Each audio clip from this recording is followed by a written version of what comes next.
Hi everyone, and welcome to lesson 22 in Algebra 2, Conquering Algebra 2. In this lesson, we're only talking about one concept. Your book has two, but the second one, we've already learned it because it's similar triangles and proportions and ratios. We've already done that. So in this lesson, we're just going to focus on distance problems, uniform motion, and in this case particularly, we're talking about both scenarios having the same distance. We'll have other ones later that are a little bit different, so this concept will continue to evolve and get more intricate, but in this one, we are learning them when they have the same distance. So just a reminder, distance equals rate times time. And there's two scenarios for the visual people when you're wanting to like diagram it out, map it out to see what exactly is going on. You have your scenario where it's round trip, where someone goes somewhere and then comes back. The distance is equal between the first part and the second part, so equal distance. The second scenario that we'll deal with is person A goes somewhere and then person B goes to the same place. So two different, okay, let's take a look at our first example.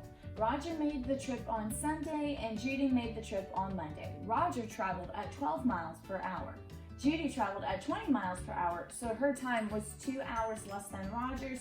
How far did they travel? So first thing I want to remind myself, they are not asking for me to really solve for rate or time or any of that. They want to know the distance. So that's important for me to remember as I'm about to prepare my answer. Next thing I want to do is I want to visualize how this is playing out.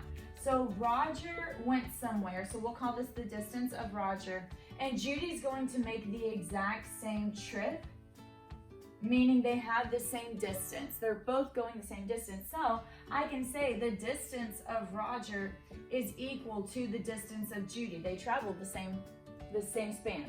And then our story problem also gives us some more information so we can make some other equations to end up getting rid of all this stuff and so we can solve. So it said Roger traveled at 12 miles per hour.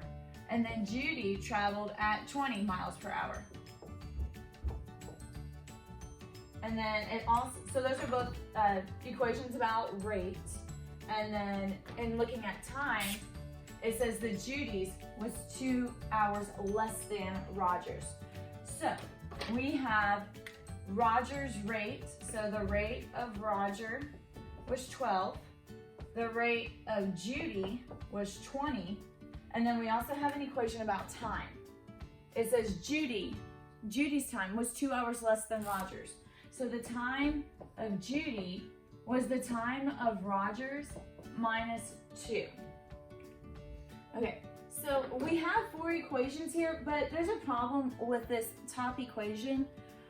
It's the only one that has distance in it. I need to replace that. And earlier we said distance equals rate times time. So instead of saying the distance of Roger, I'm going to say the rate of Roger and the time of Roger, because that's the same thing. Rate times time equals distance. And I'm going to do the same thing for Judy, the rate of Judy and the time of Judy. And now that I have that, I can take these three and substitute them in and then solve. So we're going to replace rate of Roger with 12. We're not going to replace time of Roger because I have no TR that is isolated. R of J is 20, and then T of J, I'm going to replace it with TR minus 2. Okay, and now we're just going to solve. So 12 TR equals 20 TR minus 40. And we're going to subtract 20 time of Roger to both sides. So that's gone, and we're going to get negative 8 TR equals 40, divide by negative 8, and then TR is going to equal 5 hours. Okay, so we have the time of Roger, we also have the rate of Roger. In this situation, I don't have to solve for the time of Judy because they don't want me to find each person's time. They only want to know the distance. So I can take 5 times 12 and I'll get 60 miles.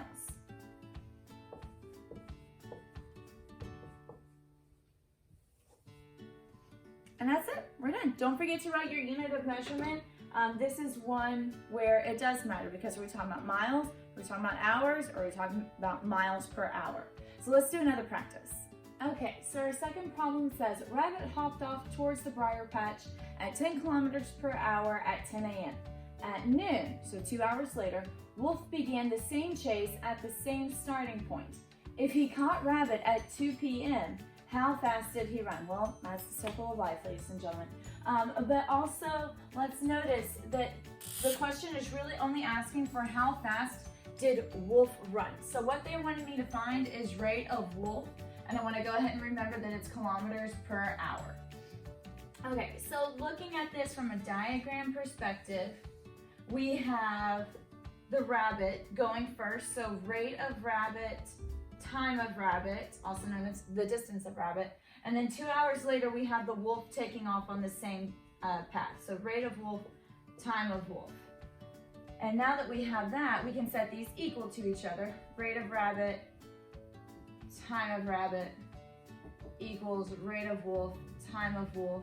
But we still need to come up with our smaller equations that we're going to substitute in there. So let's look over this problem again. Okay, the rate of rabbit, 10 kilometers per hour. They already told us that. The rate of rabbit equals 10. Okay, now we have to look at time. We know that rabbit started at 10 a.m. and this is ending at 2 p.m. So from 10 a.m. to 2 p.m. is 4 hours. So the time of rabbit is 4. We also know that at noon, 2 hours later, the wolf takes off. So he is going from noon to 2. So the time of wolf is 2 hours.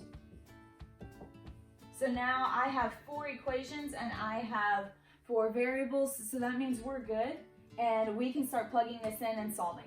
So the rate of rabbit, time of rabbit equals the rate of wolf, time of wolf. Instead of RR, we're going to say 10. And instead of T of R, we're going to say 4.